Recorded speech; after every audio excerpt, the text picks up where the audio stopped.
Back in June, I was invited to visit CGC Headquarters again. Daniel Chang from Vintage Magic was coming into town, and he was bringing with him some pretty cool things. So I thought I'd make a video to talk about, the kind of things we did that day. This is just going to be a short video, but I wanted to mention it. So, start off with is a video that I took of some original artwork that Daniel brought with him. No, Tim's more of an art guy anyway, so. Alright guys, and this is the Alpha Starter Deck I got from Heritage Auctions for 84,000 United States dollars, which basically equals to a couple Bitcoins sometimes, depending on the day of the week. We're going to be opening this up. It was packaged actually really well, not like this. It was in a bigger box, sealed really nicely. I'm excited to open it. We're going to do some gambling. Will we get a Lotus? Or will we get Warp Artifact? And what's the other card next to it, Tavis? It's your trivia. Rock Her Edges? I don't know. I don't know. I don't remember right now. Overwhelmed by artwork. And also we're going to play some old school Magic with Charles, Tavis, and I later. Yep. Enjoy the videos. I appreciate you guys watching all the videos. Matt, come here real quick. Yes. Guys, go to cgccards.com. Mana is misspelled there. A little Easter egg for you misprint fans. Next, we're going to talk about test prints for a minute. These are what we call the textless test prints. They were made just after Summer Magic. Next, we have these, which are called the German-French test prints.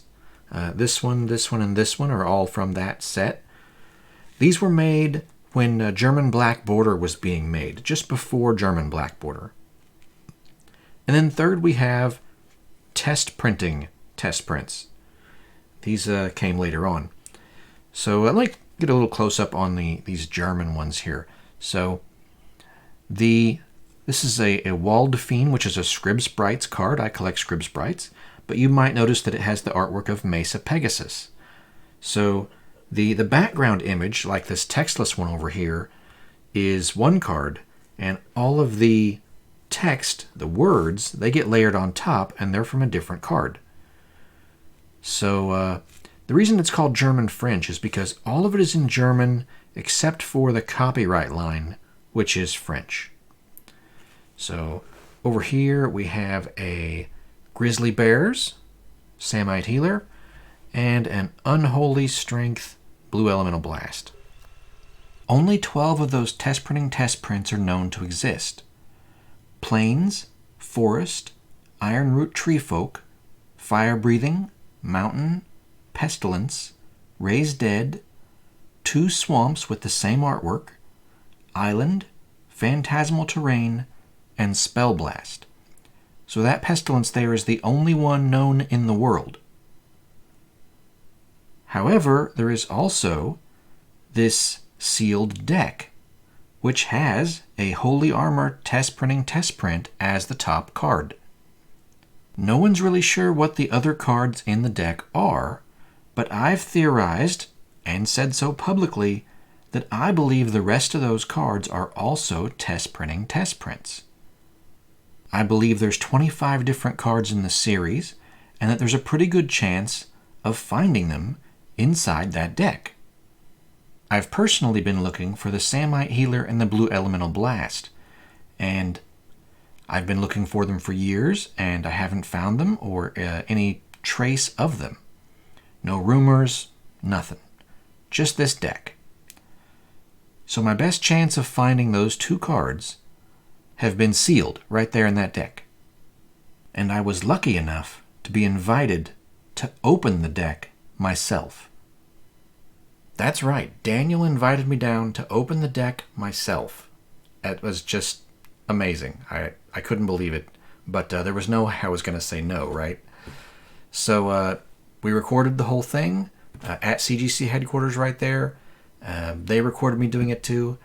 And Daniel released his video a little while back. Maybe you already saw it. But for those of you who aren't subscribed to Daniel's channel and maybe you missed it, I wanted to point out that it exists and I'm over there on his channel. You can see the link right up here.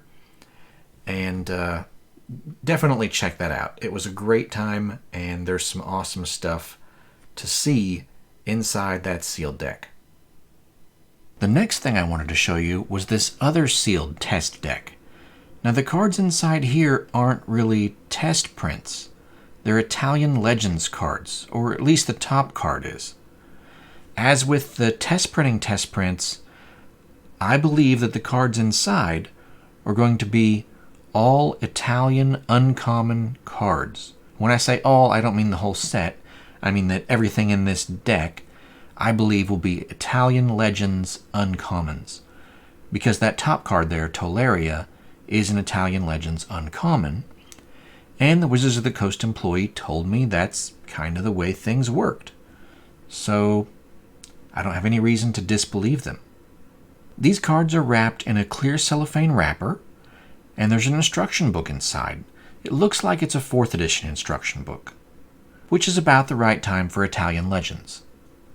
Just like the test prints that we talked about a minute ago, this item is a packaging test. So the contents inside the pack weren't really relevant.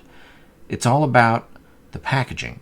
Maybe there was another box with this and it's been lost to the ages. We don't really know exactly. But this was a packaging test for some kind of a Wizards of the Coast product. Okay, there's just one more thing I wanted to talk about here today. The very first Magic the Gathering novel was called Arena, and it was released towards the end of 1994. One of the things it's known for is having functionally unique promo cards. But that's another story. The author of this novel was visiting Wizards of the Coast headquarters, Peter's house, and interviewing for the job of writing the novel. While he was there, he got a couple starter decks of Alpha. So this was really early on. He never opened them, and earlier this year he decided that it was finally time to sell them. On the right, you can see his Facebook post in March when he was advertising the sale of the first deck. It sold in April for $84,000. This first deck had kind of a small ding at the bottom right corner. The second deck he sold, also through Heritage Auctions, happened later in the year, and it was in a little bit nicer condition. It didn't have that ding in the bottom. It sold for $96,000. Heritage Auctions doesn't share the seller's identity, so it wasn't really well publicized who the previous owner of these two decks was. Since he posted it on Facebook, I think it's pretty safe to say that he's okay with people knowing where they came from. And myself, I think that's an interesting part of the story.